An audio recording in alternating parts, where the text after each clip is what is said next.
Recentemente nos disseram que o Papa Francisco apoiava Donald Trump na corrida presidencial à Casa Branca.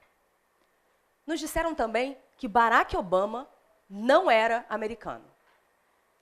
Também nos contaram que um furacão poderoso chamado Harvey havia levado, acreditem, um tubarão às ruas de Houston e que aquilo estava causando o pânico no Texas.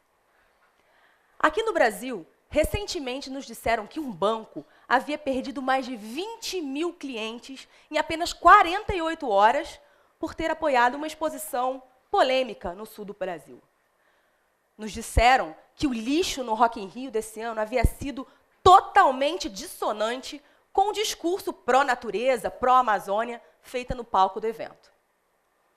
Nos disseram, veja só, que o juiz Sérgio Moro havia chorado por condenar o presidente Lula. É verdade?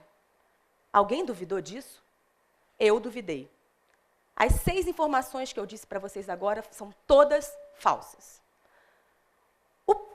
O Papa Francisco jamais declarou apoio público ao republicano Donald Trump.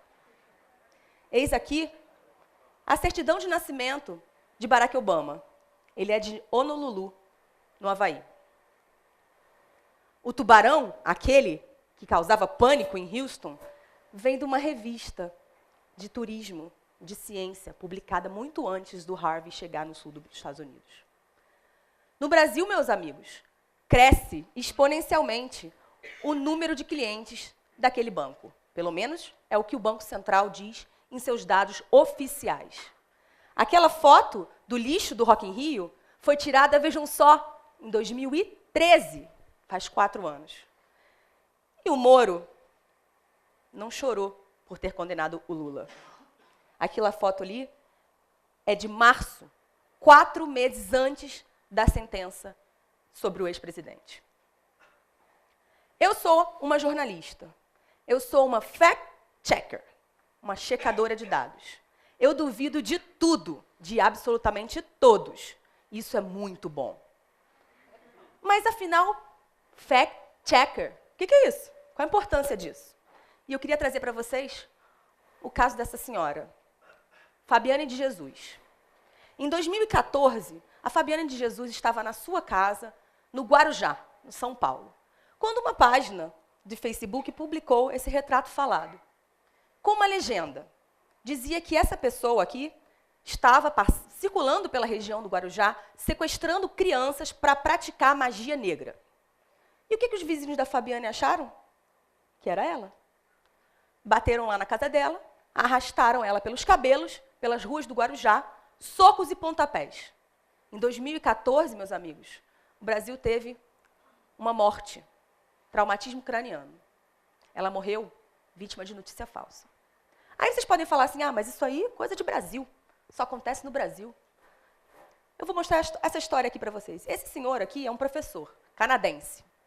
Ele mora no Canadá, professa essa religião Sikh, por isso ele usa esse turbante. Bom, no ano passado, ele publicou essa foto nas redes sociais dele. Tinha comprado, talvez, um iPad novo, estava orgulhoso daquilo, posou na frente do espelho. Muito bem. No dia 14 de julho, quando a França comemorava o seu feriado nacional, houve um atentado em Nice, vocês devem se lembrar. Um caminhão atropelou e matou mais de 80 pessoas. E aí a foto do professor sofreu uma alteraçãozinha de leve.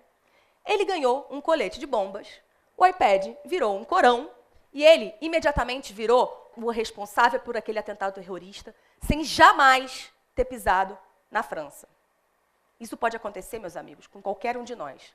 Afinal de contas, sou só eu que publico selfie nas redes sociais? Eu e o professor canadense? Checar, meus amigos, é indispensável. É algo que faz parte e fará parte da nossa vida daqui para frente.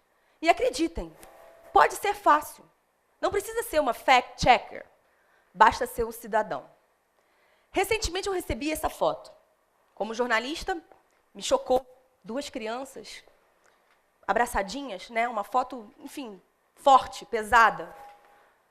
E a legenda da foto vinha a informação de que ela havia sido feita no Nepal por conta de um terremoto que havia destruído aquela região. O que um fact-checker faz? Duvida.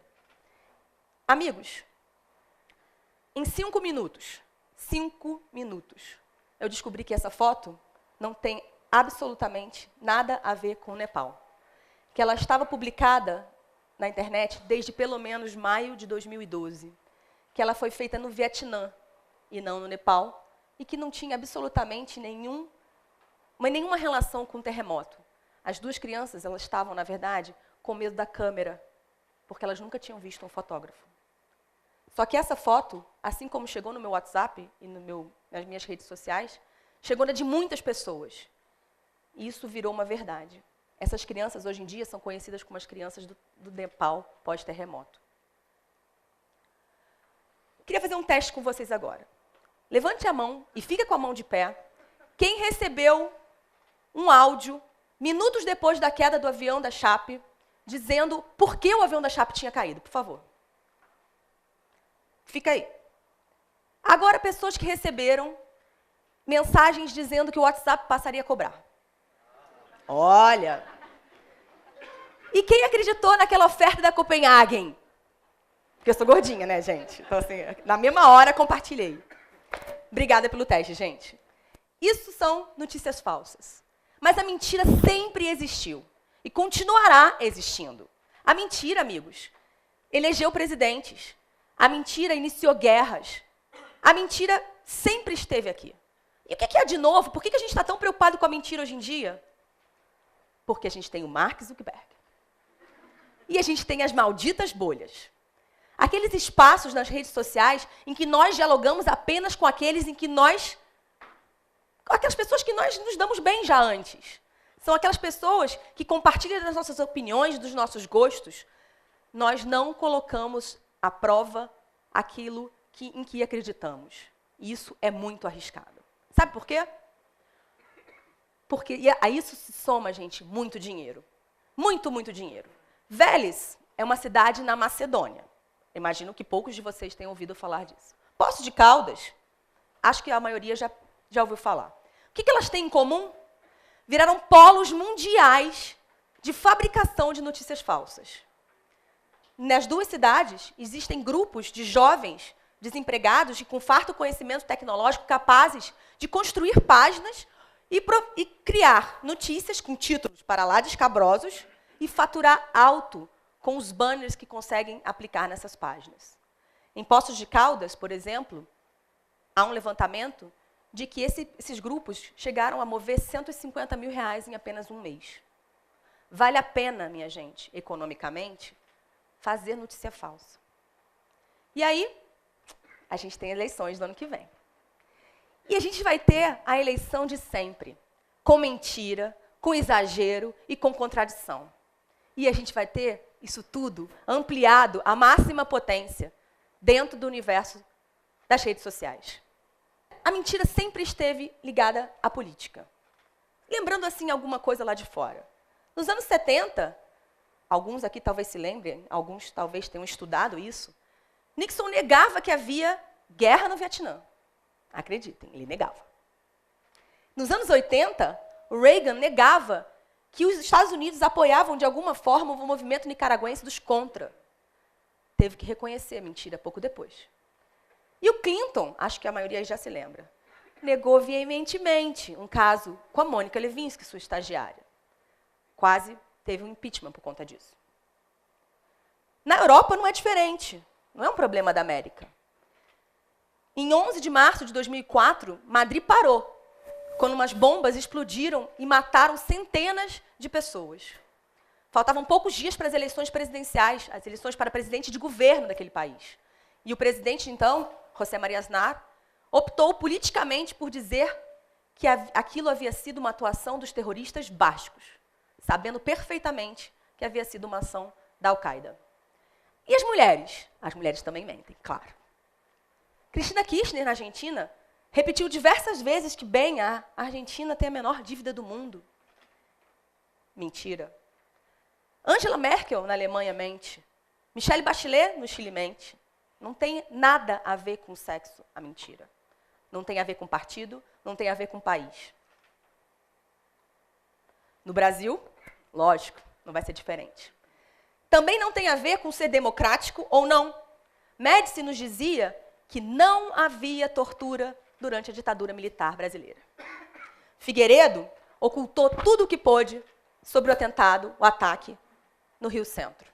Aí o Collor, Itamar Franco, FHC, Dilma, Temer, Lula, acho que não preciso dizer, vocês sabem que eles mentem, né? A mentira, o meu ponto aqui, gente, é que a mentira é intrínseca à política. A mentira sempre estará na política. Em 1990, Saddam Hussein criou uma grande mentira como para se defender. Ele dizia que ele tinha em seu território as armas de destruição em massa. Temia que o Irã invadisse o território iraquiano.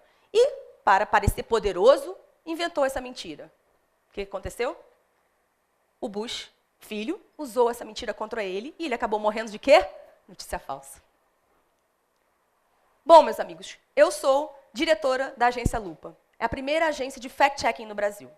Eu integro a International Fact-Checking Network. É uma rede de checadores que se dispõe a verificar o que os poderosos falam, a contrastar o que eles dizem com bancos de dados oficiais e a classificar se aquela informação é verdadeira, falsa, exagerada e assim por diante.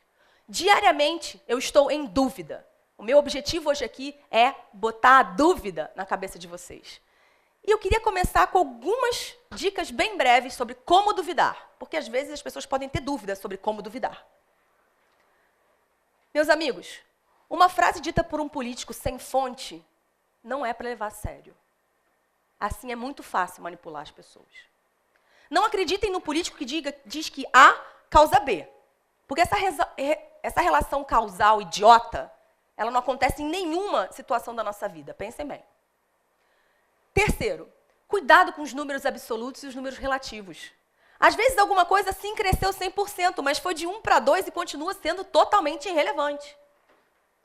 Cuidado também com os dados em eterna mutação, que são, por exemplo, os dados de segurança e saúde, que infelizmente mudam a cada instante. Os políticos tendem a memorizar algumas informações e não se atualizar. Pessoal, riam, mas riam muito alto, de frases que digam é maior do mundo, alguma coisa é a pior do mundo. Qual é a chance daquela pessoa ter efetivamente checado o mundo todo antes de pronunciar aquela frase? Conceitos amplos. Estamos enfrentando a maior crise desde 1500?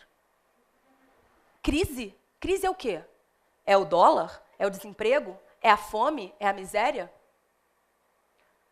Exijam dos seus políticos comparações justas. Quer ver? Se não utilizarmos taxas por 100 mil habitantes, São Paulo vai ganhar sempre, para melhor e para pior, por ser simplesmente o maior estado do Brasil. Aí vocês estão rindo, né? Era 7. 7 dicas. A menina que quer derrubar a mentira traz 7 dicas para derrubar a mentira. É isso aí. Mas eu trago 7 verdades também. Por favor, desconfiem, duvidem. Vejam uma informação e questionem. De quando é esta informação? Recentemente, formou-se uma fila no Rio de Janeiro por conta de uma feira de trabalho que havia acontecido 4 anos antes. Duvidem de quem escreve aquela informação. O autor daquele dado tem algum interesse?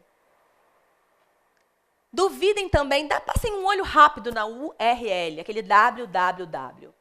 Acreditem, existem www.bbc.co.xu e não é a BBC. Ok? Vamos lá. Você recebe uma informação bombante no seu WhatsApp. A sua tia sabe tudo. Sabe mais do que a Polícia Federal. Sabe mais do que a PM do Rio.